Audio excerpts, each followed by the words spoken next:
U.S. presidential election, young people outnumber baby boomers.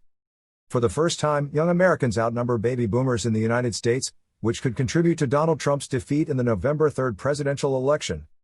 After years of being the most powerful demographic in the United States, the baby boomers have begun their decline.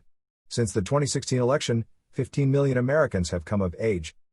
Young people have never had as much weight as this year, says American policy specialist Élisabeth Vallet, director of the Raoul-Dandurand Chair's Geopolitics Observatory. In fact, millennials today are the equivalent of baby boomers. They have the same electoral weight. Then Generation Z represents 10% of the electorate. So young people, if you include Zs and millennials, really represent a huge chunk, she explains. Change of guard. Young Americans, especially Gen Z, are more politicized and engaged than their predecessors.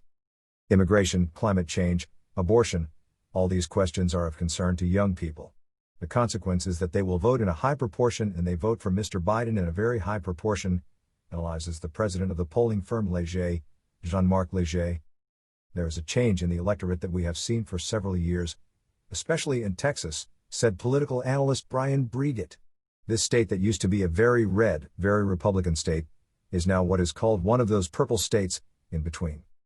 The blogger Too Close to Call even goes so far as to say that he wouldn't be surprised if this Republican stronghold were handed over to the Democrats next Tuesday. These young people are very motivated because of the Trump administration. They want to get rid of this government, he argues. In the long run, Republicans could bite their fingers, he said. If this generation remains liberal for the next 40 years, in my opinion, Republicans may have a hard time winning an election. Generation TikTok. Young people still need to exercise their right to vote. In the 2016 election, only 46% of 18 to 29-year-olds turned out to vote. However, the data shows that a much higher proportion intends to vote this year. According to the Harvard Youth Poll, 63% of them say they will definitely vote, a rate that has not been seen since the election of Barack Obama in 2008. The TikTok generation has been completely neglected, so is it going to surprise them? Asks Élisabeth Vallet.